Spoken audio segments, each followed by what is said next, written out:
Hey guys, it's Big Sexy with Big Sexy Outdoors. If you guys are looking for your bucks to be big and sexy like me, I recommend you go out and get yourself some Big Sexy by Domain. This product is filled with radish, turnips, and kale, and other vegetation to keep the deer coming back all season long. Go out to your local Tractor Supply and purchase some today. Big Sexy by Domain. Today, the Big Sexy Outdoors crew takes the show on the road as we once again head to Moore's Exotic Hunts. Hunt along with us as we enjoy good friends, cold weather, and big laughs. Only on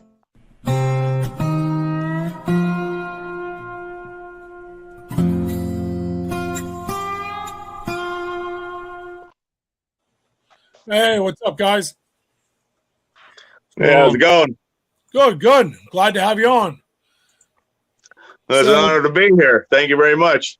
I appreciate it. I know sometimes everybody getting together at certain times of the day ain't always the best, and we get on at 9 o'clock, so that's kind of tough for some people. But in our busy lives, we just smile and keep going. You know how it goes. Yeah. But gotta make time for things that are important to us. That's for doggone sure, Matt. So, Chris, this is the first time you're meeting Matt. This is Matt Brophy. Nice to meet you, buddy. you too, bud. I met Matt through Linda White, which we were pretty excited about. Linda was a phenomenal guest on the show, and she had Matt contact me locally, right, Matt? You're local? Yeah, I'm down here in St. Clair, down in Skook County. Okay. So I thought that was phenomenal all by itself, that she hooked us up with another local guy. I thought that was an excellent thing all by itself. And Matt, why don't you tell everybody a little bit about yourself? My name's Matt Brophy. I'm married. My wife, Danielle. We own Epler Fur Company. We bought that 2 years ago off of John and Linda Epler. I run Skook Trappers. Jake Miller and myself, we run the PA Youth Trapping Contest. Skook Trappers is run by myself, and I have two guys that help me out. Well, three really that help me out tremendously. Would be Jake Miller, Ron Smith, and Steve Strauss. Two are local. Jake's out in Pittsburgh, but 53 years old. I got into trapping when I was 8 years old, and it never really left me. I spent about little over 13 years in the military, and I got diagnosed with diabetes, so I had to get out. I was in a special forces unit, so I couldn't parachute or scuba dive anymore, so I had to get out. When I moved back to Pennsylvania in early 2000, I got back into trapping again, and it just totally consumed my life.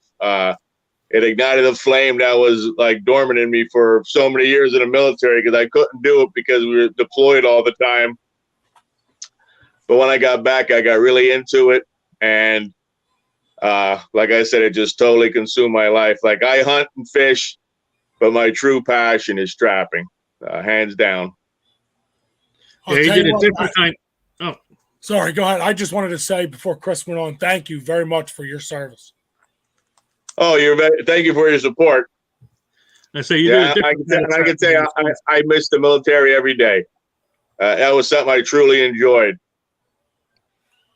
Just you serving means the world to me. I know that. I always say because all these guys volunteer and serve, I don't have to, and my kids don't have to. So our country's free because of that. And I thank you. Before we go any farther, I just want to thank you from the bottom of my heart. Oh, well, you're very welcome. Chris, I know you had something you wanted to say. Come on, Chris, jump in. I see your mic got muted. No, it's fine. I was just going to say you did a different kind of trapping overseas. Yeah. Yeah, it's funny because in Special Forces, I was a Green Beret.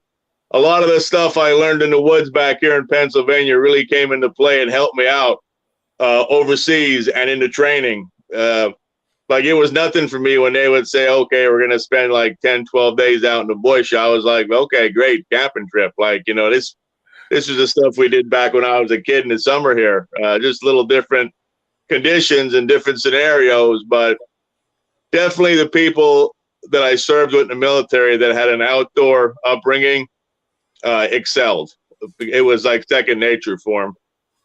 So they did extremely well. And a lot of them are hunters and trappers and fishermen and outdoorsmen. So like I was in my element, and I can tell you the brotherhood I had in the military, I thought would never be surpassed.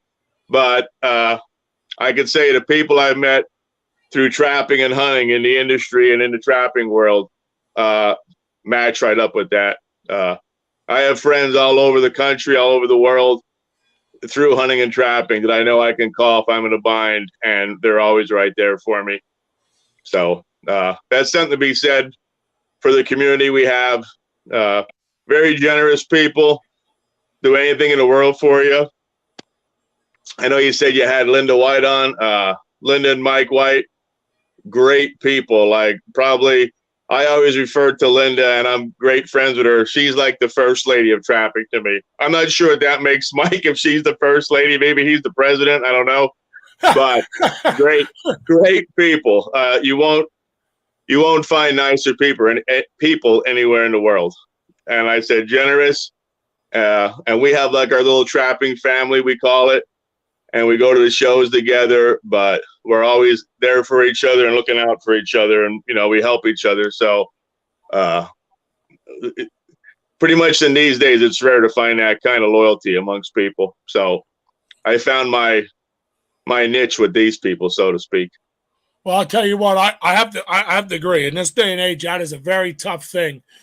And while we're on the subject of Linda White and your youth, what you do for youth, we're going to bring up your flyer. Chris is going to blow your screen up here. And okay, I see it. You see it? We're going to have your flyer up here. You want to tell us a little bit about this? Yeah, well, that's that flyer right there. It's April 22nd and 23rd in Auburn, Pennsylvania. I had to think there for a second. Sorry. But that's from Woman of the Wild is having a trapping seminar in Auburn. It's pretty much going to be, the instructors are going to be Linda White. She's going to cover the land trapping. Megan Lockwood will do the water trapping, and Laura Gidney will handle the fur handling and skinning and fleshing demo. These three ladies, you will not find man, woman, or child, these three women put together a better class to teach trapping. They're all experts in their fields. Laura and Linda, I know well. Megan, I've met a few times at shows, but we have a lot of mutual friends, myself and Megan. Phenomenal.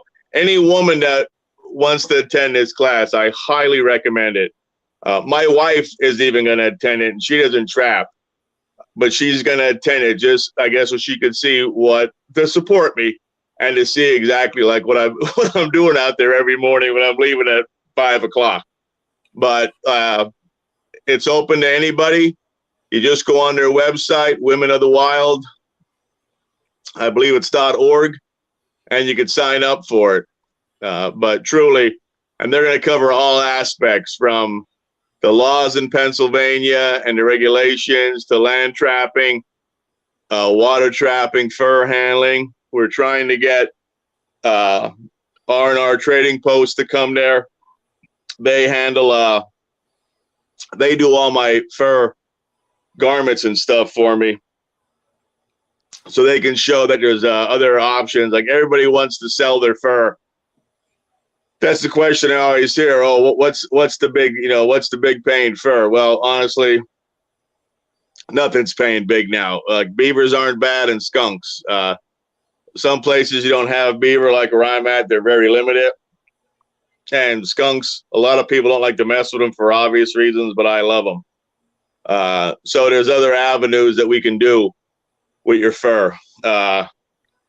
Real quick here, I'll see if I could show you here some of this stuff you can get made. I don't want to stop you, but there's a question at the bottom of the screen. So, go ahead. I didn't tell you this. If you watch the bottom of the screen, you'll see people are going to pop up questions for you. Okay. Oh, yeah. I believe this is a young boy asking this. Yeah. Do you have anything to do with the Skook County Trap Team? No. Yeah, no, it's very tiny on ice cream. No, I don't have anything to do with the Schuylkill County trap team.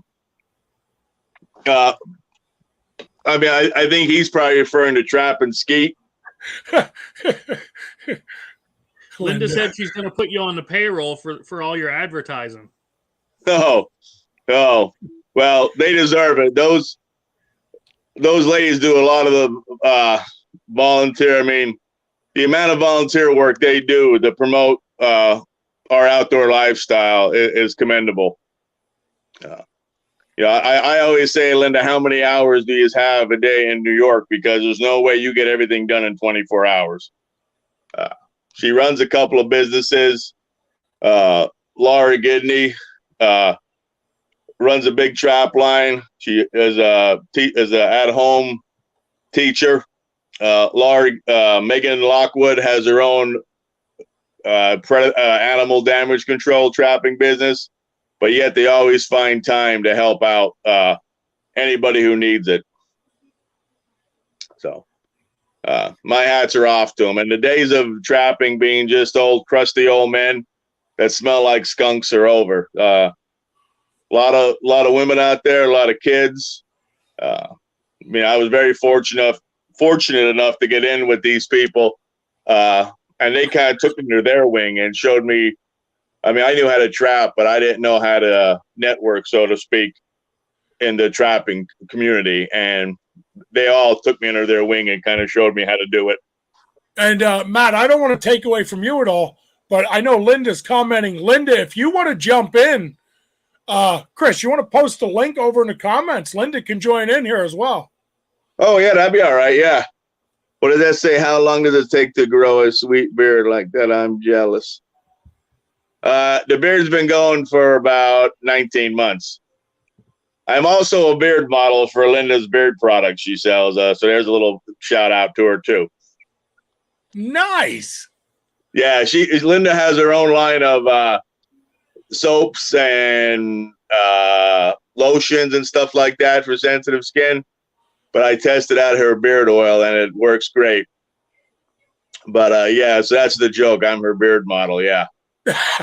Hey man, as long as you're having fun, that's all that matters. Yeah, we do. Like I said, when we go to those conventions, like it's for anybody who's never been to a convention, besides all the trapping stuff that's there and the demos and the stuff to buy and stuff to see and people to talk to afterwards, it's just like one big family reunion. Like everybody gets together around the campfire. Everybody brings a dish from back home or cooks, or everybody pitches in. Like it's just a camaraderie. Until you've experienced, you really can't appreciate it. Chris and I were hoping. We were just looking at our schedules again. Chris and I are hoping to come out either Saturday or Sunday your event and try to get some videos done for you that we can share up for you, and try to help promote your next one for you. That way we can help promote. That way, if you have it again, you can use our link to put it out there to help. So we're going to definitely try to get out there on Saturday or Sunday. If we can get both, we'll come out both. Sure. Yeah. I'm really looking forward to it too. Like I was really happy when they asked me if we would kind of help sponsor it. Like truly, Skook Trappers and the youth contest and Epplers is, so to speak, sponsoring it, but it's truly the ladies are the one running the show. We're just there. Like I'm going to be the chief cook and bottle washer. Me and a couple of my buddies be doing that. But Linda and the girls will definitely be the ones with all the information. So I'm excited about your event. I love when Linda showed us this, and I read it. I said, Linda, do you realize Auburn, PA is like not far from us? Like yeah. I was all excited. I belong to a hunting club down there, the Auburn Game and Fish. And when I brought it up to them, they were very supportive of it too. Like they were looking forward to it. And they have nice grounds with pavilions and a clubhouse and water stream for the water portion of it. So it should be a good time. And we're going to take the grills down and, cook for the ladies. So everybody I've talked to that's gone to the other Women of the Wild things they've done had nothing but good things to say for it. I know, just having Linda on here, man, I'm looking forward to meeting her in person. I thought she was really fun to be on here. She was straightforward, great attitude. She just she could loved what she did, and you could read it on her immediately. Yeah, as soon as you talk to her or meet her, you she's genuine. Yeah, there's not one fake, but she says it like it is, and and I appreciate that. But like I said, all of them great people. Laura Gidney's the same way. Megan, Laura's husband John, and Linda's husband Mike. You won't meet nicer people in the world. I'm excited. I'm excited. I just hope we get that one day to come out there. That's all. I see you had the picture. That was Trapper's World magazine. My son and grandson are on there dragging a beaver out for me.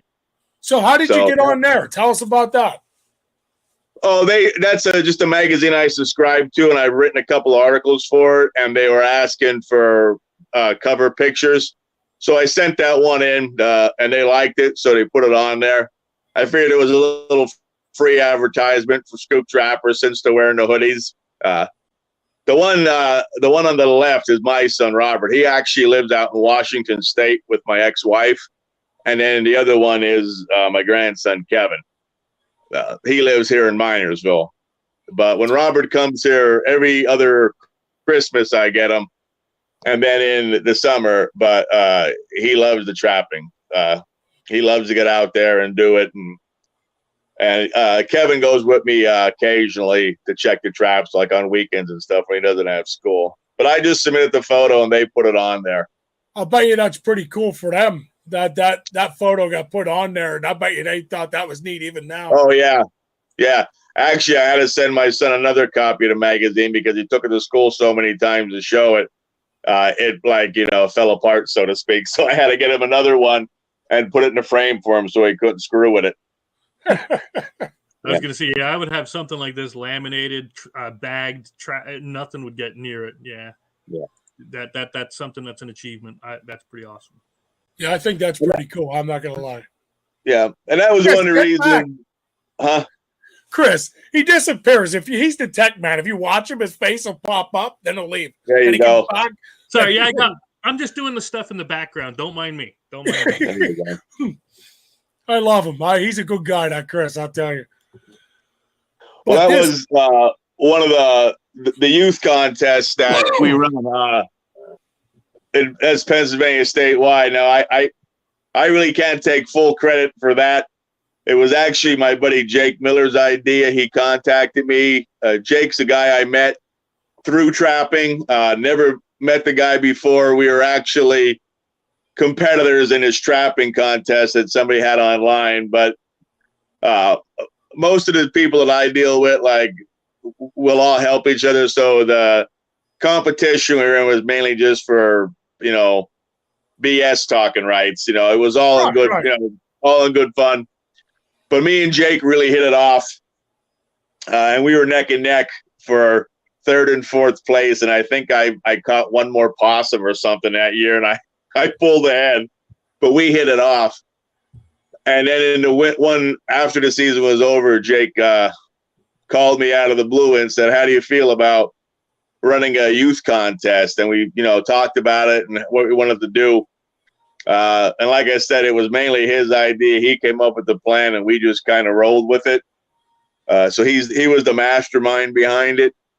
I always tell him he's the brains, I'm the beauty, or vice versa. So, we have a good laugh out of that. But the youth contest, we didn't know what to expect when we started it. And all we had was just a Facebook page. And we said, anybody in PA, a youth, 16 or under. And we kept it to Pennsylvania just because it would be too hard to have it countrywide with all the different seasons. And all they had to do was submit a picture of them trapping or catching, animal or helping out the trap line. And then every week we do a live broadcast on Sunday, usually 8 o'clock at night. And we acknowledge all the kids that posted pictures that week. And then we have their name on a wheel. We'll spin the wheel, and then we give out prizes. It's usually a trap and a lure. The first year we had about maybe 18 to 20 kids that were pretty steady ones. Every once in a while you get somebody in there that, was new. The second year was the last year that passed, and I think we had 50 or 60 kids that were posting. And with that being said, the donations we got for prizes, because that's how we run the whole thing, is strictly by the donations. At first, Jake and I were just essentially footing the bill for everything just to get the kids interested. But like I said, the trapping community is more than generous. Donations just came in, to help pay with shipping, or people would buy traps or buy, like this last Christmas, we gave away the Christmas one. We make sure any kid that posts a picture gets something. And I had some people who helped with the contest that made sure that we had enough of everything. So every kid got at least something, which says a lot because there was almost 50 some kids and we had to get prizes for 50 kids. So, but we gave away like 4 dispatch, well, we had to call them tools, but 22 dispatch tools. We got 4 of those. Complete trapping baskets. My buddy Adrian Ramiro out in New Mexico is a big artist. Gave us a lot of his apparel. Mike and Linda donated stuff. Bill Morgan, Corey Brossman. Corey and Bill Morgan are both PA people in the trapping community. Been more than generous. And the youth trapping thing just continues to grow by leaps and bounds. I think we have over 500 and some members now. And last year, I remember we thought it was something when we had 50. But it's something to keep the kids interested. Like, it's tough to compete with those electronic devices, but I'll put any amount of money on it that if you take a kid out trapping or hunting, the first time they get something or see their first animal caught, like, they're hooked. I agree. And they'll like it, And my buddy Jake came up with a good, I guess, saying, some of these kids may not trap their entire lives like we do, but they've been exposed to it, and they'll remember that it was, 2 big fat guys in the trapping world, me and Jake, that, sent them a couple of traps and thought of them when they were kids, and they may be in a point somewhere, where they're politicians or diplomats, and a bill will come up to stop hunting or trapping, and they'll say, well, those guys are, they'll have a true sense of what trapping is, not what's portrayed like by PETA and, and the old time cartoons with the bear traps. Right. So that's great. Yeah. I agree. Yeah. But yeah, we really enjoy running that youth contest at the shows. Jake comes to the shows and helps me and at the PA shows. And we really have a good time. And there he is right there, me and Jake. We look like twins almost. That's yeah, that was at the show in Clearfield. That was actually the first time I met Jake in person. We did a lot of stuff online and, on the phone. But now, we've become great friends. He came out here a couple of months ago just for the weekend to hang out. We did a live broadcast here from my room up in the house, and we went out in the trap line together. And it's kind of nice because I have the eastern side of the state and he has the western side. So we have, it works well when we got to send stuff. Some of the stuff it's easier for him to send or vice versa. And the kids are the kids don't care what you send them. It's like anybody when you're a kid, you just like getting mail. So, we make a big fuss over them. And I know even in my shop, when kids come, I don't care if they just catch a possum or a little raccoon. Like, I make it so they think that they caught the biggest one in the world.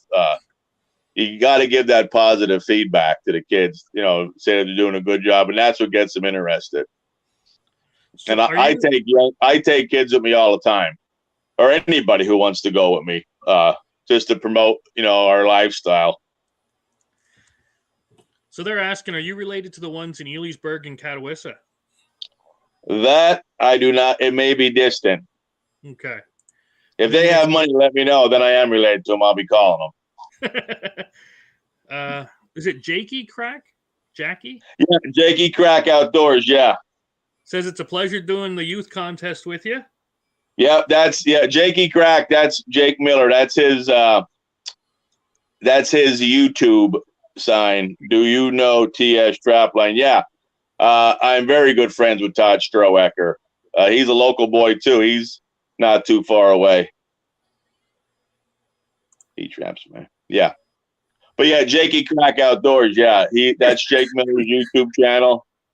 And he does quite well with his YouTube channel. I know he's over 1,000 subscribers. But yeah, like I said, hell of a great guy. He was a huge help to me last year at the show because I was able to slip away and do some stuff I had to do. And, he had a knowledge of trapping, and he pretty much ran my booth for Epplers when I was out,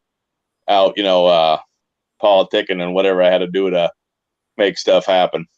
Well, let me tell you, I'll make this really easy for you and Jake. We love watching the kids get involved in outdoors. So when it comes time, you got a hold of Chris and I, and we'll make sure we help get something, even if it's something small. We'll participate in some way and help and make sure you have something. Oh, thank you very much. And that's what people say. Well, I could only give this. You know what? You get 100 littler donations. It goes a long way. And like I said, the kids and the parents are most appreciative of it. Even if it's gear or hats or whatever we have, I don't know if you've seen it. We just made a board game. And we're going to release. Once the board game's out, we're going to release a Trappers expansion package. So that'll be something we can definitely, probably put out there to help as well. So, yeah, well, me and Jake, I told Jake about your board game when I was talking to him the one time, and even he said that'd be one of the nice prizes that we can give the kids. So we'll definitely get some off you. Yeah, we'll definitely work something out. We love seeing the kids, man. That's the one little guy you see commenting on here. This guy, man, he loves big sexy outdoors. That Buffington, and we take him rabbit hunting, and he wants to go crow hunting, a predator hunting.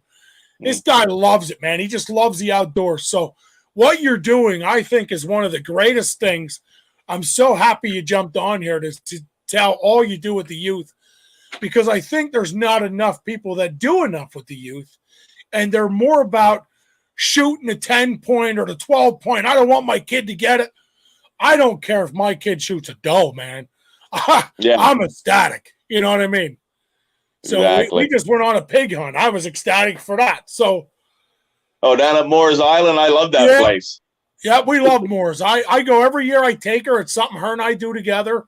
It's nothing monstrous but it's cheap family hunting time together, and my kid loves it. So I got Moore's. If it wasn't for Moore's, I don't know if she'd be killing deer. It gives her the practice she needs, the work ethic. Yeah. If she makes a bad shot, she knows it, which I got to say, she hasn't done that yet. She does better than me, to be honest with you. And I think women do. I don't know why, but I always say, I think a girl can shoot just a little better than a guy, and I'm not afraid to admit it. Yeah. I have to agree. And I even say that with trapping, the women who are trappers, who are into it, I would say are probably better than the average man or the man that's into it. Because they're so meticulous, and such attention to detail, which is very important with trapping. Because even when the one time I took my wife out me when we were dating, and I had a raccoon in a trap, and I couldn't see it right away, and she was like, "Oh, you got a raccoon in that trap," and I was like, "You're kidding me." That was the first time she went out with me, and she picked right up on it. Well, I want you to know something. I don't know your wife, but I know women. And it didn't matter. She was right if you would have had a possum. Oh, yeah. Sorry. But one thing is I know you sent me a ton of pictures. and I thought you sent some phenomenal pictures. So I'm gonna have Chris scroll through some of these while you're talking. If you want to describe what they are, what some people may not know what you caught. They may have some questions on how do I catch something like that, where you were. So if you're okay with that. Yeah, that picture you have right there is my Moby Dick. That's the Fisher. I've always wanted to catch one of them. Me and my sister, about 4 years ago, my wife bought me a trapping trip up to Maine for Christmas. And the outfitter I booked, I said, look, I don't care what we catch. I just want to catch a Fisher. And he assured me we would. Well, we didn't. So that was always my nemesis, so to speak. And I caught that one about, I think, 2 or 3 years ago.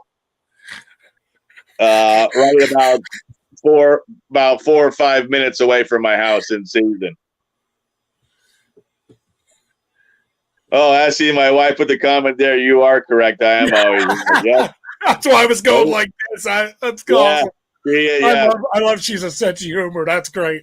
Oh yeah, and I will say, like, I'm truly addicted to trapping, and she supports my lifestyle, so to speak, 100%. A lot of people aren't as fortunate as I am to have that. I'm up every morning. Most of the times I come back smelling like a skunk. We have to make arrangements, during the trapping season, because she knows every day I'll be out there. And she rolls with the punches when I have to go at the shows and everything. So I probably wouldn't be where I am today in the trapping world if it wasn't for her support, which is a great help. Well, that's phenomenal. That's great to hear. I'm glad for both of you that, for her support. And I can tell you that they say behind every good man is a good woman. That's for sure. That's just a local coyote I caught. What's kind of different with my way of trapping is most people will trap farmlands, or most people will trap the mountains, but mine is neither. It's reclaimed mine land, uke roads, truck roads, like probably the same stuff you have in Mount Carmel. So It's funny when I take my buddies who trap the farms or the mountains, they're like, it's like you're trapping on Mars. They said, we don't know how you even catch stuff here. But it's just where I've always trapped since I was young. So, it's years and years of practice, and you know where the animals are at. Now, that coyote right there was probably one of my biggest. That was just shy of 50 pounds. Wow. Yeah. And that was caught just maybe about a half a mile from my house. I'm very fortunate where I live at. I just take my side-by-side right down that alley there, and I have 2 big loops I do, my usual line, and it takes me about 2.5, 3 hours to check them in the morning. Now, I'm going to ask for everybody else. I'm sure I already know the answer because I've gone with on a trap. I used to go with a buddy of mine trapping, but are you just 22 and done? And I use a death ray by I'm trying to think who makes them now. They just change ownership, but essentially it's a noose, like a cocking gun with a noose. You slip it around their neck and you cinch it up, and it puts them out real quick. It crushes their carotid artery.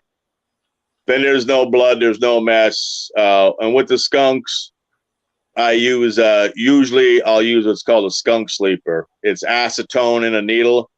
I inject it in their lungs, and within a few seconds it goes to sleep, and that's it. But you have to get about 8 feet away from the skunk, so sometimes that gets a little nerve-wracking. So I got to ask this. So if you're 8 foot away from the skunk when you're injecting it, how do you do that? You use a stick? Yeah, I have it like on a painter's pole. Okay, that makes sense. Yeah, okay. Yeah, and then you fill it up with that, and then you inject it, and it puts them down. See, I'm glad I asked. I just learned something new. Everybody I've ever been with carries a .22 pistol. Yeah, I mean, I carry one too. Sometimes if you get a big coyote that doesn't want to cooperate, you'll have to, and I usually try to shoot them in the in the chest, because there's a market for the skulls. It's almost like now the fur is an after byproduct. Like you can get money for the glands, money for the fur, money for the skulls. Some of the meat we eat, the bobcat I caught 2 years ago, we made a sweet and sour stir fry out of it. A buddy of mine makes raccoon kielbasa that you'd kill for. It's that good. Oh, wow. So, yeah. So I'd be interested in trying that. I'm not going to lie. I'd be interested in trying that. Yeah, well, every year in Pine Grove, which ain't far from you guys, they have a Taste of the Wild. Larry Prima does it. Larry Primo. I know Larry Primo for years. Yeah, they had that Taste of the Wild. Yep. You never get a chance to go to that. Well worth it. Like, we have a good time there. We've gone the last 2 years, and I'm sorry I wasn't going before. But we've tried everything there. When I was in the military, I spent a lot of time in Asia, and I had eaten because over there they eat dogs, and they had coyote on a stick at that Taste of the Wild, and I thought, oh, it's just going to taste like the dog tasted over in Asia, but couldn't be further from the truth. That was the best teriyaki I've ever eaten in my life, and it was coyote on a stick. Yeah. I always say I'm going. I always tell Larry I'm going to go, but I never go, Matt. Oh, it's a great time. They have a band there, a lot of door prizes. I know the first year we went, me and my neighbor went, we won 23 door prizes. I think they wanted to kill us before we left. But that was our lucky night. We won pretty good. And then now this year we went, and I got I won a crossbow, so I was happy with that. Dude, there's a picture of my wife there, and my mom. Obviously, my wife's on the right, the young lady, and that's my mom. My mom's a huge supporter of my trapping lifestyle too. The first animal I ever caught was a skunk, and I remembered, the guys who went hunting deer and stuff, they would hang them up, in the trees in the yard. So I took it upon myself to hang that skunk up in a tree in the yard. And the whole neighborhood stank for like 2 weeks, but I was as proud as could be because that was the first thing I ever caught trapping on my own. But she always supports me. She goes to a couple of the shows. I've had her out there on the side-by-side and in my truck a couple of times. She's 85 years old, 86. But she supports me 100%. And just like my wife, Danielle, they were just some of the furs we were taking to sell one day. I took a picture off my porch. Dude, I'll tell you what, that's awesome. I know when Linda was showing her furs, I love that stuff. I'd really like to, like I said before, sit down and take some footage with you on the trap line and you're more, like I told you, you're more than welcome. Yeah. That would really be cool. Mm-hmm. I always wanted to get taught like the right way. I never really, I just went with and helped and always considered it, but I think trapping is awesome. Look at that picture. Yeah. That bobcat sent me to the emergency room. It was caught out of season, so when I released it, it wouldn't run away. So I was trying to scare it away with my kneeling pad. It decided to jump up and bite through my glove and my hand and scratch my arm up and then take off. So I had to go through the rabies vaccine with that one. Oh, that's tough. Yeah, of course, when you go to the emergency room, they're telling me it was a feral cat. And I said, no, it's a bobcat. I have a picture. And then when I showed it, and the funny thing about that was a male nurse came up to me and started reading me the riot act about, touching somebody's traps and you shouldn't do that. And I was like, yo, buddy, they're my traps. Well, here him and his dad were big trappers. And like we hit it off then. So it was just a freak meeting like that. But he was from up in the Shendo area. That's actually a 2-day catch there. I had him getting ready to skin him out, but that was one of my better days. That's a pretty good day, isn't it? When you have. Yeah. Well, the professional trappers will tell you if you get 10% a day is a phenomenal catch ratio. So if you have 100 traps out, if you catch 10 animals, that's fantastic. For land animals, you'll do better with water. But Okay. right there is probably one of my favorite animals to catch is the gray fox. We used to have tons of them here when I was a kid, but they kind of just, I think this temper came through, someone told me, and kind of wiped them out. I only get like 2 or 3 a year now as compared to before where I would catch majority of all grays. I shot a bunch of these this year at night. I'll tell you what, man, that was a lot of they are beautiful creatures. Yeah. I have a spot. I'll have to feed you a little secret where I go. I have a spot loaded with grays. Yeah. Now there's my son there from Washington with the bobcat that we caught that day. And of course, when we caught it, he wanted to get a full body mount, and I wasn't ready to do that, but I figured, well, it was once in a lifetime to catch it with him. So we went and had it done. Had triple trophy taxidermy from up in Ringtown do it. The guys have, when you see it hanging on my wall, you're ready for it to jump off. Like, that's how good it looks. I've seen a lot of good and bad taxidermy, but his is top of the line. I think we have a picture of that, don't we, Matt? I believe so, yeah. So at some point we'll scroll through and see that here. Maybe it'll be next. Yeah.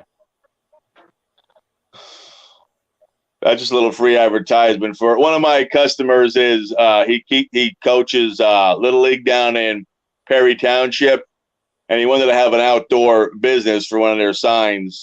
So me and my wife talked about it. We got a sign put up there in the Little League field for Epler fur. I love the beaver chewing on the wood right there. That's pretty cool. Yeah, actually, it was Linda Epler, John Epler's wife, that drew that. That's her initials there in the bottom, and that was the logo that the business had.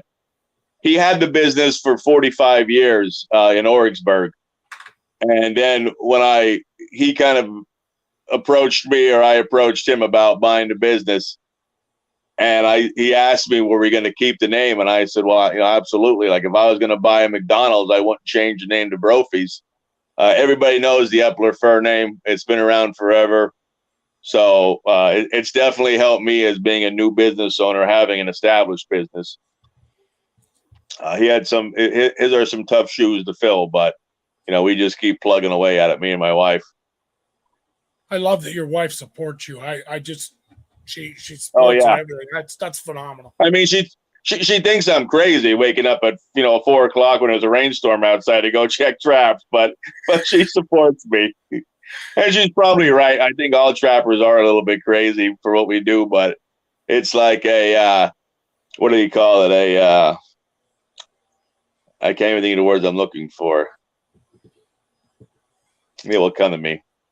A labor of love. That's what it is. Yeah. Well, you do what you enjoy doing, and that's, sometimes no matter how bad stuff gets, you just love it. You just continue to do it. Yeah. And that's what I tell people too. Like, you can go deer hunting one day, you can go turkey hunting one day, fishing one day, and you're a deer, turkey hunter or fisherman. Trapping, you put those traps out, you have a commitment. If you have any kind of conscience, you will check those traps every single day. Like, people say to me, oh, what are you doing? It's raining real bad. I go out and check the traps in the rain. Well, what are you doing? You're sick. I go out and check the traps when I'm sick. Like, I've never missed a day checking traps. It's just, I don't, because when the animal's in the trap, it's our responsibility to go out there, make a humane dispatch, and utilize it. Most people think trappers are these, cruel people that don't care about the animals. You won't find a better conservationist than a trapper. All the animals I trap, I have the utmost respect for. I think most hunters, trappers you get them guys, but I think in the majority, they are more animal loving people than you would ever think of, because, there's nothing I love more than sitting in the woods and watching a deer go by. I don't have to shoot it. I just like seeing it. Yeah. Yeah. We do a lot of drive hunting, and I just love when you hear that. You hear the guys yelling, and then you hear the little, the pitter patter coming through the leaves, so you know what's coming next. Like I said, you don't even have to get one. Like, that's what my wife will laugh at me. She says, you know, when you go out with your buddies, you make sure they get a deer first before you get one. And I like, you know, seeing other people get them. I've shot plenty of deer and some nice ones locally. So, I mean, I usually get one or two every year, but, you know, I just like going out and seeing the guys get them. I hunt for my daughter, man. I love it, but you can, if you check out our YouTube, we have a link up for her. She killed a doe at over 150 yards this year. And that was probably the best video her and I shared together. I didn't care. She shot a 5-point. I didn't care less. That doe video was phenomenal. Yeah. What's Colin Liebensberger there? I would not be a trapper if it wasn't for Matt. Oh, thanks, Colin. Yeah. Colin was a local guy, got into trapping, but he did phenomenal this year. But yeah, and that's the days like when I started trapping back in the 80s, fur was like you were getting good money for. It was $25-$30 for a raccoon on the carcass, $70-$80 for a red fox. Like, you didn't even have to skin them out, just catch them, dispatch them, and take them. And there was fur buyers in almost every other town that you could take them and sell them to. Pine Grove used to have one right off 443. Kissinger. Yeah, yep, Ferris Kissinger.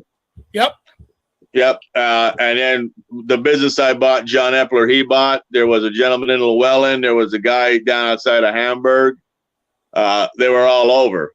So if you didn't get the price you wanted at one, you just drove it to the other one, and you might get a better price. And nobody would, obviously there was no YouTube or internet back then, but nobody would tell you anything about trapping or any, because, you know, you were taking money away from them. Those days are gone. The fur market is in the toilet bowl.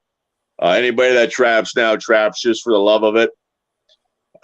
So I'm more than happy. Like, I'll take people all the time, even out on my trap line that are local, and they'll say, do you mind if I set a trap or two and just have at it? Like, that doesn't bother me at all. And then when they call me up and they, you know, I know when I hear my phone go off, like it's usually like 6 o'clock in the morning. You know, some new guy will catch his first fox or coyote. It's almost like I caught it because I know I helped them, and I get the same excitement that they get for doing it. That's awesome. That's what it's about. Yeah. Now here you got, what you got here? A coyote and a fox and another bobcat. Hey, you're killing it. Yeah, that was one. Yeah, last year was a good year for me for some reason. Within a mile, probably a mile of my house, and like I said, it's just all reclaimed mine land. I think I got 40 foxes. Wow, really? Yeah. Like, and even that shocked me because I wouldn't think there were 40 foxes around here. Now this year I got 25, but I didn't trap as hard, and this year I had some problems with theft on the trap line, so I pulled my traps. That's just the way it goes. There's the bobcat I caught with my son. But that was right at 30 pounds. I've seen them. Never, got the opportunity to get one, but I've seen them, and they're beautiful creatures. Yeah, I usually catch about 2 or 3 every year, either before or after the season. Only, I think 3 times I've caught them in season, but that was by far the biggest. But that was one of the coyotes I caught this year. And what's nice, too, when you take somebody with you, my buddy was with me, Brett Weiser, on that day.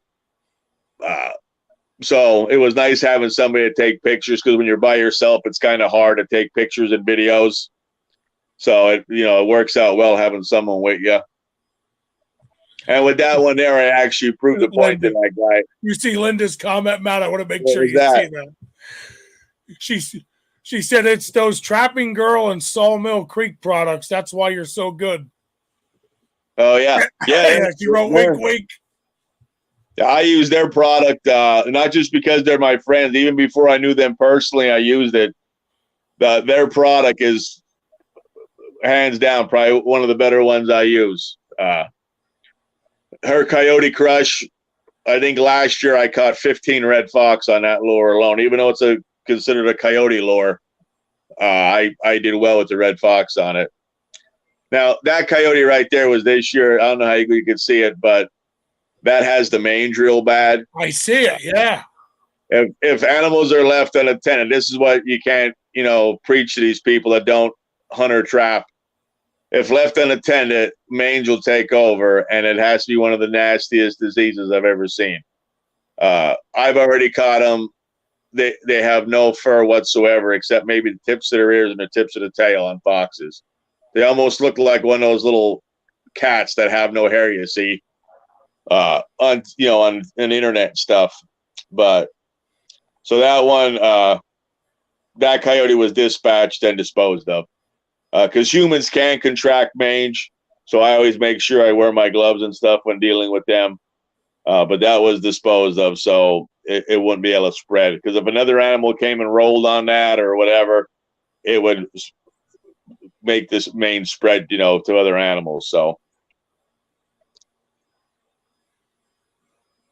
but yeah, it seems in this area here, which is odd because it's not farmland, we have a ton of red fox. That's a beautiful picture. Now that was one of the cats I caught this year before the season I released. That was only about 12 or 13 pounds. That was a tiny one. But I will say, all the cats I've caught, not one of them has ever backed down from me. I'm like 270 pounds, and I don't care if that cat's 10 pounds. It's at the end of that chain usually wanting a piece of me. They have no fear once they're caught. And even once you let them out of the trap, a lot of times they'll come walk right at you or stay right there and hold their ground. They say they're mean animals. Yeah. There's another one of my favorite animals to trap right there. Now, the one on the left, I'm actually getting that one tanned. But, yeah, skunks. If you and I'm trying to make any kind of money in the trapping world right now, there's what you have to catch. The furs go for $10, $15. The essence, when we extract it, you can get $15 to $20 an ounce for it. There's a market for the skulls, and then I make a bait out of the actual carcasses themselves. Huh. I didn't even think there'd be a market in that. So that's. Yeah, the skunks have a big market in novelty. Like, people want them. I have a lot of furs I get tanned, like, just for wall hangings. People want them for their man caves, their bars. I sell a lot to, I just sent a package out to Division of Waterways in Ohio for educational purposes, like one of each species they have out there. So there's definitely a market for them. Like I said, I get hats. I'm getting a red fox fur coat made for my wife now with the foxes I caught. So we're looking forward to see what that looks like. And then she's getting a pair of raccoon booties to go along with it. That's awesome. And they make good Christmas gifts too, because it's something like you caught it, you got a tan, you got it made from it's unique. Like, there's no two are alike. Oh yeah, that's for sure. Them grays, I tell you, I told you, I shot a lot. I think they are beautiful animals. Yeah, I like them. I mean, I like catching anything. But if I had to pick, they're probably one of my favorite animals to catch with the colors, the salt and pepper, the black on the tail, the orange on the front. That picture there, that's up in Maine. The gentleman in the orange shirt is Neil Olson. He runs the New England Trapping Weekend. That is essentially like the Woodstock of trapping up there. It's a big field. It's all primitive camping. It's Thursday through Saturday, Sunday. He has bands a couple of nights. I sit up there at my business as Epler's. My son went with me. He won. They had an eel catching contest. He won that. The other gentleman there is Adrian Romero, the artist from New Mexico. He flew in and drove up with me. But if anybody ever has a chance to go to that convention, like I say, it's primitive camping, so there's no electricity, there's no running water. You're going in porta potties, but it's a great time. Probably 1,000 people there. Wow. Yeah. That's just some foxes from this year. You really 2 or did 3, make a killing in fox, didn't you? Man, you. yeah. If 2 or 3 fox a day is great for me. I never caught more than 3 canines in one day, and I run about 40 traps, give or take. Use beaver skins as doilies. Oh, get out. Okay. I'll bet you that's a cool piece at home. Oh yeah, yeah, it's so small on my phone I can barely see it. But yeah, all of our doilies in our house are beaver skins because when the beaver is skinned out, it's hooped, it's round. So I had all these laying around because I'm not gonna lie to you. Sometimes I feel bad about selling my fur. Like I just like to get a tan and look at it. Many a times when I'm down in my shop and I have fur hanging, like my wife be like, "What have you down there so long for?" And you kind of lose track of time because to me, in my head, I just go over, well, I caught this one there. It's just the memories. I do sell my stuff or give it away, but the fur is, if once you've worn real fur, like that fake fur, you won't even look at because there's no comparison, especially when it comes to warmth. I have a beaver hat I had made. And there's times when it's 20 below that I have to take it off because my head's too hot. Wow, really? Yeah. So what about this Maine trapping outfit Linda's telling us about? The the New England trap. She said it was Halloween in Maine. Make sure you ask Matt about his Maine trapping outfit. It was Halloween in Maine. Oh yeah, every year they have a theme. And last year was a Halloween theme. So last year for Halloween, my niece had a party, and I went as a pimp with a big purple outfit with the big platform shoes and everything, and the gold chains. Yeah. So I wore that up there for the trapping convention. So yeah, so that got quite a couple of eyebrows. I mean, not a lot of people dressed up. Like I work for the post office and I dress up every year for Halloween. I'm the only person that does it. So, but I believe in having a good time. And if I can make somebody laugh or smile during the day, then that makes my day. Because, a lot of people go through life. They're just miserable. They don't have to deal with anything. But so I try to make it lively. Now, that coyote right there is the same one that was on the back of the side-by-side before. That same one. That actually won a contest. Nick Biggs from West Virginia runs the heaviest coyote contest. And I just found out Monday that one won. That was right about 44 pounds. So. Those are big dogs. Yeah. Yeah, every year in that one area, I usually get one in the 45 or close to 50-pound range. I love these pictures. Yeah, and these are all just taken with a cell phone. Like it's nothing fantastic or anything. Have you ever get a bad reaction from a fox? Are they as aggressive? I'm sure yotes are aggressive. No, actually, the only thing I've ever seen get aggressive are bobcats and occasionally raccoons. Like the coyotes. Coyotes look at you more like, all right, you caught me, they have that pissed off look. And the foxes, once they calm down, they usually just kind of shy away from you. Okay. Yeah. Now, I know guys who have caught coyotes that said they were, vicious, but all the ones I've caught, matter of fact, I tripped over the chain for that one I caught this year, that big one. And I all but fell on it. Like when I looked up, I was face to face with it. And it was just laying there on the ground looking at me. Yeah, I would think that I never seen one of them in a trap. I would think they were aggressive. So that's another thing I just learned. I mean, I have videos of bobcats my buddy caught that he had to turn loose, and they were mean. Oh my God, they were mean. Now there's my other son, Anthony, my mom and my sister up in Gilbert, PA at a show. They came up just to sit behind the stand and kind of, support me and, hang out for, moral support at one of my conventions I did. It's awesome. I love that your family supports what you do. There's nothing better. Yeah. Yeah, my sister, she went on a trapping trip to Maine with me. We did a bear hunt in Alberta. We've gone hunting quite a bit. There's Jake right there with some of the people giving us donations for the youth contest.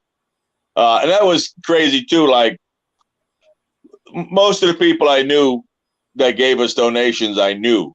But we were at these conventions, like people were coming up to us that I had no idea who they were. You know, and they're like, "Hey, Matt, hey, Jake, you know, we appreciate all you do. And, you know, we want to, you know, give you a dozen traps or give you, you know, a half dozen bottles of lure, or here's, you know, something for the shipping, whatever." So, yeah, truly a great, you know, like I said, a great, great community. God blesses good things. I'm a believer in that. Yeah. I'm a believer in God blesses good things. A lot of people say, you know, I don't understand or I don't want to do it. I can't. I always say, trust the process, man. God has, you know, it'll pay off. I just believe it does. Yeah. And I always tell my kids, whatever, there's the bobcat there. But I always tell my kids, you know, there's two kinds of people in the world. Those that say they're going to do things and those that actually do it. And I always tell them, there's enough people out there talking. Be a doer, not a talker. Yeah, I agree with you. Yeah. I had a team sergeant in the military that used to always say to me, "Don't tell me what you're going to do. Show me what you've done." There you can see how big that cat is. Now, my son's 10 years old, so he's probably 4 foot something. And that was the cat. Wow. Yeah, it ain't no house cat. No. That gentleman right there, Rob Gottschall, has hunted all over the world. He's been to Africa 3-4 times, Alaska. I met him when I worked at Cabela's, and then I met him through trapping. But he had never caught a fox, so he went out with me. He drove down from Drum every day, which was about close to an hour drive. And I was checking my traps at 4 o'clock in the morning then because of my work schedule. He was here every day for 3 weeks. And all he wanted was a fox to get mounted for his trophy room. So that was the first one we caught that he was getting mounted. But he's another phenomenal guy. You said Robert Gottschall, right? Yeah, Robert Gottschall, yeah. I know him. Don't ask me how I know him, but I know him. Yeah, he's hunted all. He worked at Cabela's with me. Then he was a federal prison guard up in Minersville there. Maybe that's, but I know him. His face, as soon as he came on, I knew him. Then he said his name, and I was like, God, I know that guy. Yeah, he has a brother, Brian, who lives up in Ringtown, and he's a big hunter too. But they're just we get a little free advertisement. They're both my sisters wearing the Skook Trapper shirts. And that hoodie came around as my niece got one made for me for a Christmas gift one year. And then on the back, you can't see it, I have my saying that I always say when I sign off: stay safe, tight chains, and I'll see you out on the line. So that's on the back of it. When I start wearing it, people just start asking me about it. So I got it made, and now I have kind of a little bit of an apparel line of stuff with trapping related, T-shirts and hoodies. But we call those the original. They've been discontinued since then, but they're the originals.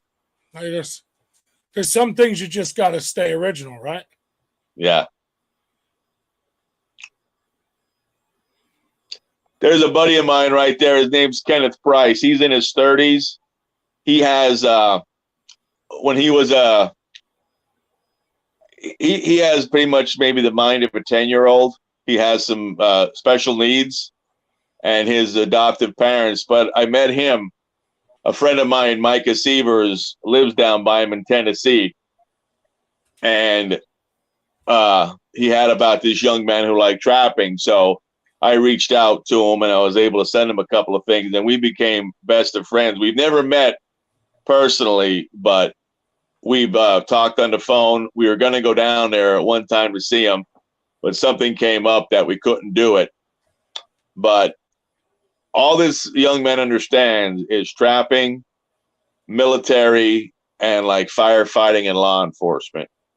When you talk to him, if you didn't know his situation, you would have thought he trapped wolves in the Arctic, jumped out of airplanes in Grenada. Like, he knows it. It's incredible. He's Something an incredible young.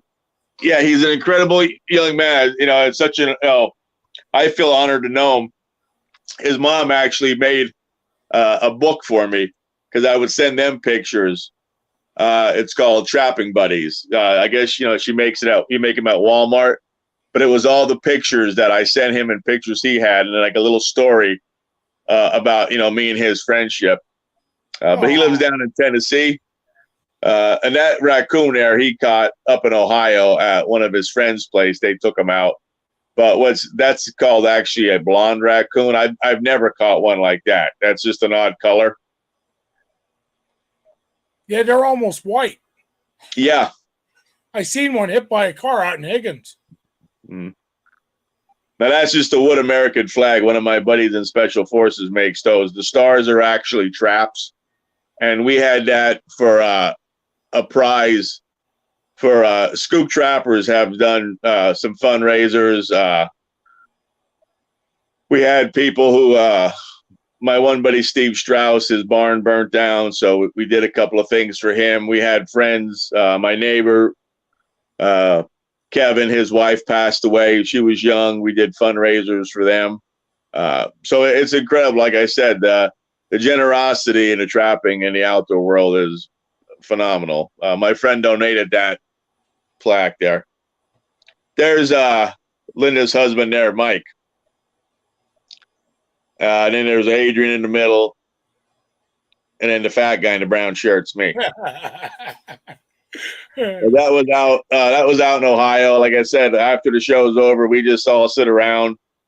And that's really where you make a lot of your best connections, and you get to meet people, and pretty much know who to hang around with and who to stay away from. People have a tendency to show their true colors, so it's good. Like I said, we have our little group there, and we all stick together.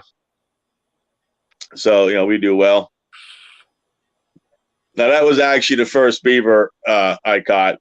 I was up by Toby Hanna. That's actually my cousin that was up there with me. He worked up there and he knew the places to go, so we went up there and set.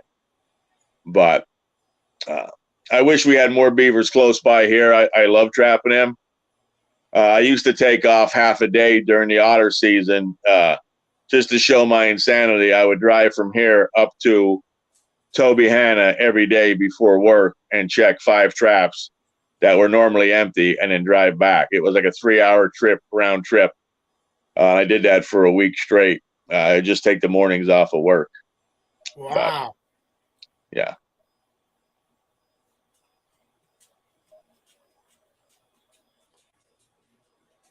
That's kind of an action shot crossing the creek with one. That was down in Origsburg. There's the foxes. I know some of these are, but I just thought some of your pictures were so awesome. I said to Chris, we really got to flip through them. I thought some of them just were awesome pictures. That was pre-beard. Yeah, it was pre-beard. I see that.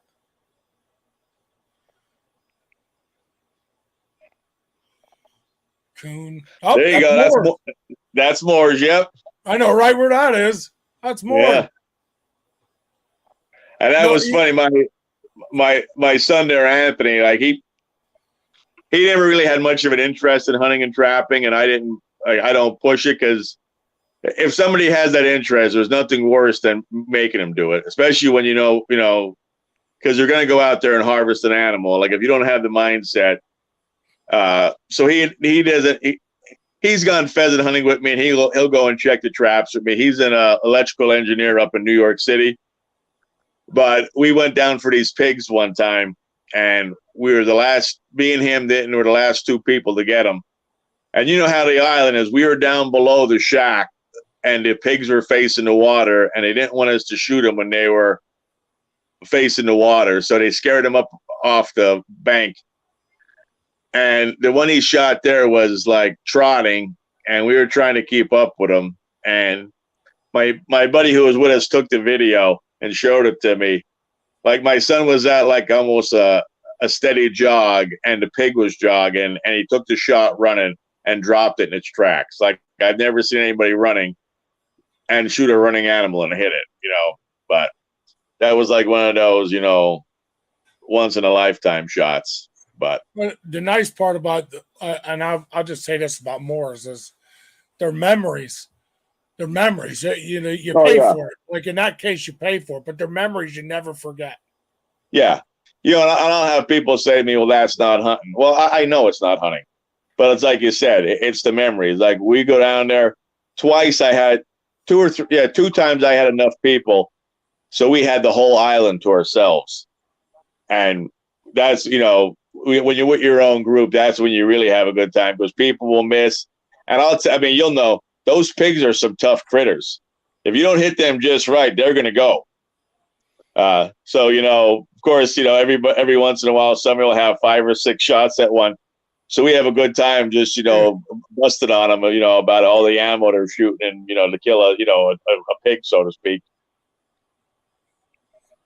It's a lot of fun. Oh, there's what's that? Is that one of them new dog-proof traps or cat-proof traps? That's a dog-proof trap right there. Those things have changed raccoon trap. That for anybody who wants to get into trapping and you want to get some catches, just to get some catches under your belt, I tell people all the time, buy a couple of those DP dog-proofs. They're simple. Out of the box, they're ready to go. I can teach you how to use those in about less than 5 minutes, and you'll have raccoons the next day if they're in the area. I mean, that's how easy they are to use. Oh, and there's my brother sporting a Skook Trapper shirt. Dude, I love that you are all wearing the Skook Trappers. Yeah. The big thing with him, he was a phenomenal baseball. Like he played baseball for the Mets for 2 years in the minor leagues. Yeah, as a catcher. And my dad coached Little League. And when it came time for me to play a Little League, they put me out in the outfield to practice. I dropped my glove out in the field and I walked up to the rock bank that was there and went looking for whatever. Like I've never had no interest in organized sports, even to this day. Like I couldn't name one professional player playing today for all the money in the world. Couldn't do it because I have no interest in that. I always was drawn to the bush and to the woods and to the streams and creeks. And my dad and brother hunted, but none of them trapped. But they still supported me. And when I told my dad I didn't want to play Little League because he was a big sports fan and a good baseball player, I thought it was going to crush him. But he said, no, you do what you want to do. And I did. And, there's my mom sporting her Skook Trapper thing. Right there, there's actually 3 generations right there. That's my brother-in-law, his son and grandson. They went out with me one day. That's a raccoon hat on my brother-in-law I had made for him. But that was a couple of years ago there. But they went with me the first day when I had checks. Just go out with me, and because they hunt and fish, but they don't trap. But they enjoyed it. You see a whole different aspect of it.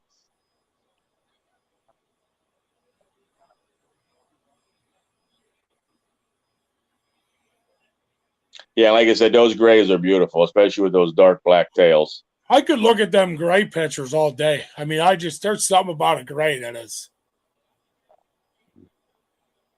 Yeah, that was actually the first fox I ever caught was a gray fox.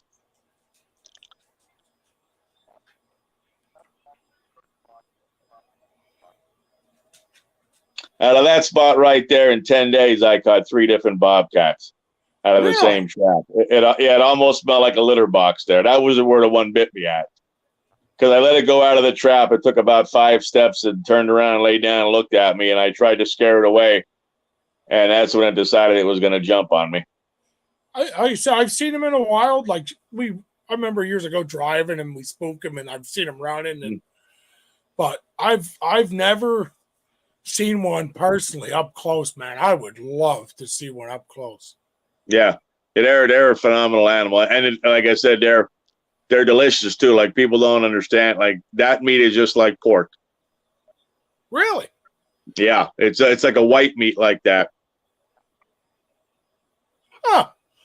See, I've heard of them eating coyotes and I don't eat them. I don't eat the fox. I won't lie to you. I don't eat No.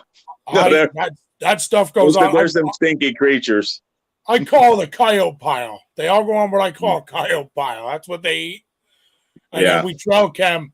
We watch them with a trail cam to know when the coyotes are coming back. You know what I mean? Sure.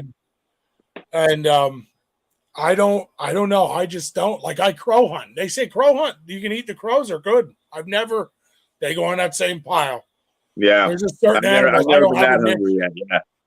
But now bobcat, I would have never assumed you could eat. So I think that's phenomenal. Yeah. Yeah. That meat's probably one of the better meats out there. Really? I got to check into that. That's exciting. That's something for me. I get intrigued by new things. So that's my wife. She's an RN, and one of her girlfriends that she works with, my wife will be telling them, we had deer last night, we had wild boar, we had ram, we had alligator, we had bobcat. Like her one girlfriend says, I could never eat at your house because I never know what your husband was serving me. But that's great. Well, Matt, I'll tell you what, I'm glad you got on. I'm glad you're. Oh, I had to. I appreciate it.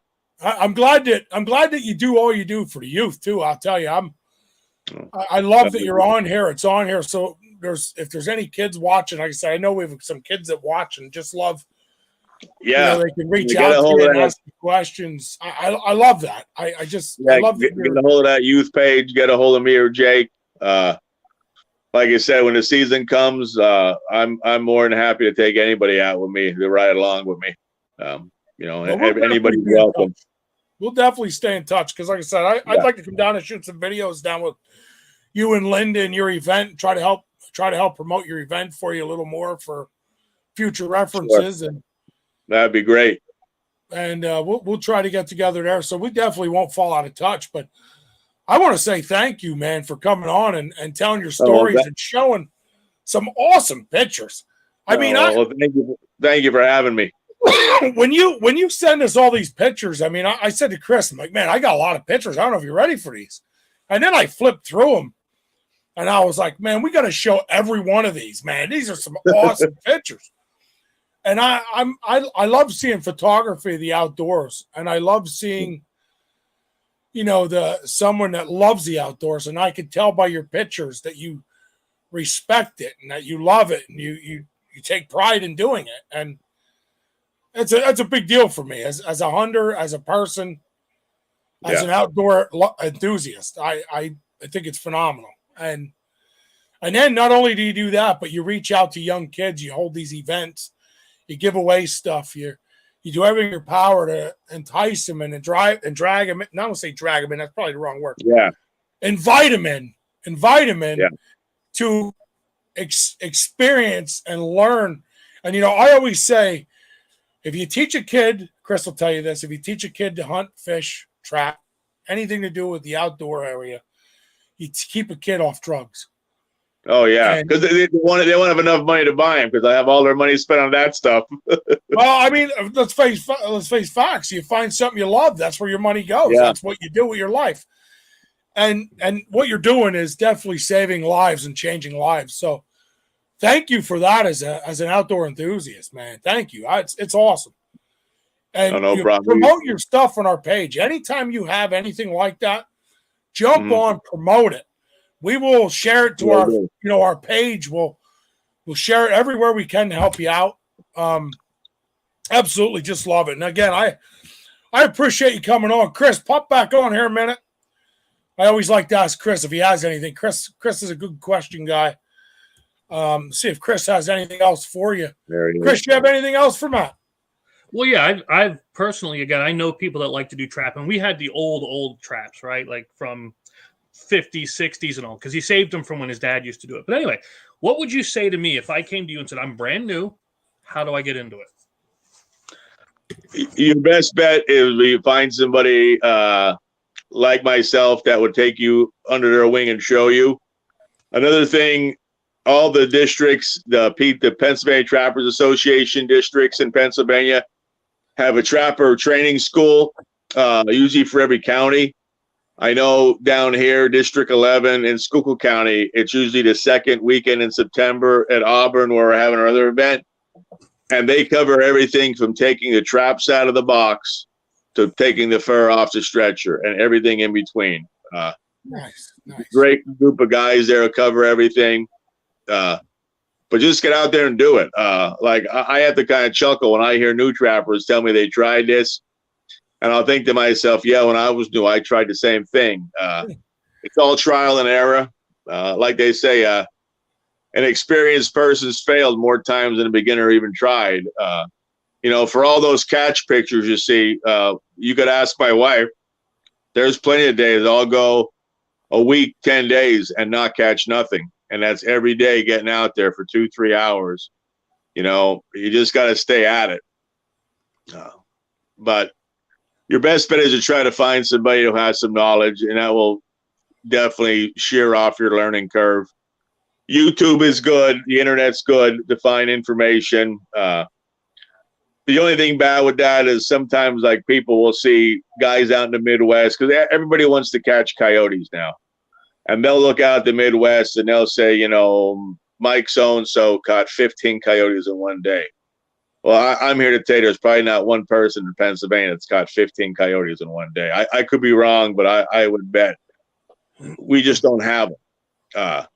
So you got to be realistic too. Like you said about those DPs, I tell people, you may want to start out with something simple, like for a raccoon or skunks or possums, just to get a taste for it.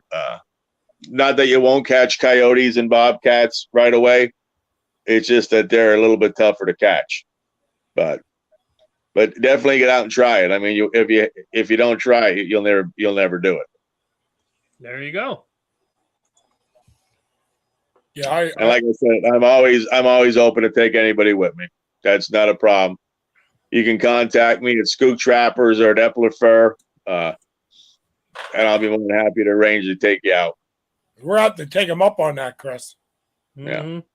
There's 4 seats in my side-by-side. I can take the 3 of us.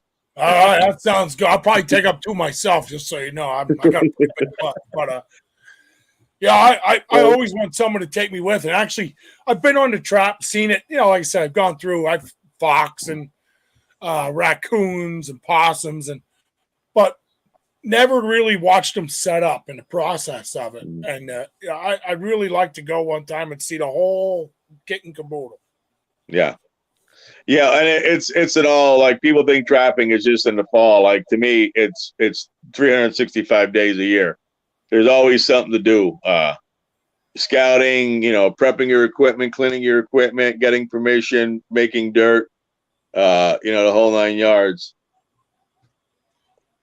What does it say there? Your wife said he even takes me. Yep, I've taken her out there. Now, I will say the conditions have to be near perfect. She don't like the rain. I don't blame her, but she'll go out with me. She'll bundle up and go out and ride along in a side-by-side. We have a good time. I let her see what, she knew what she was getting into when she married me and got with me, because I told her this is what I like to do. So, like I said, she always supports me, which is a huge plus.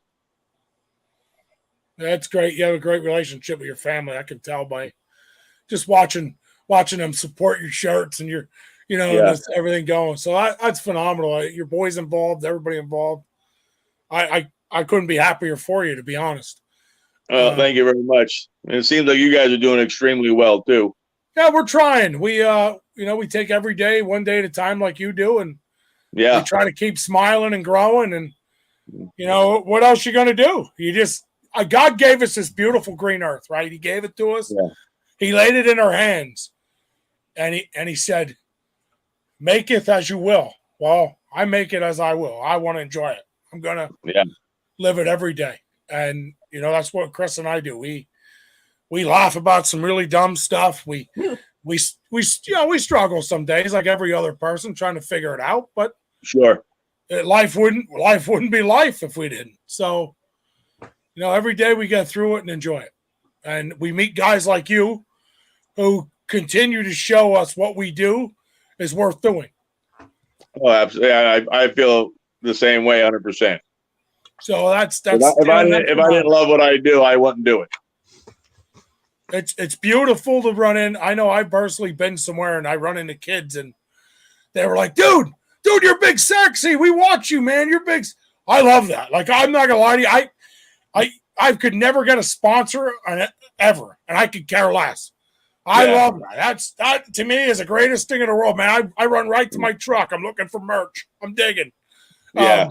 So I love that. I relate too, because like we'll hear the same thing with my clothes in line. You'll hear somebody will yell that out in Walmart, like, I'll see you out on the line. I'm like, oh, there's somebody here that's seen me before online, which, it kind of makes it all worthwhile that you're actually, like you said, reaching out and, touching people in that way. Yeah. I mean, that's the best part for Chris and I. We have these conversations where we laugh. Did you hear what that guy said? Did you see what that, it's what makes it for us. That's what it's about. It's not about $1. Everybody says anybody tells you it's about $1, might as well quit, because we don't make nothing, Chris and I. Everything we do, every bit of merch we have, I'm not saying that we haven't sold some merch, and we have, but really the reality is what we sell does not cover anything of what we do. No. It just helps take a little bit of the edge off. No. So it's great. And Matt, listen, I appreciate you coming on. I just see what time we're on. So we're at an hour 26.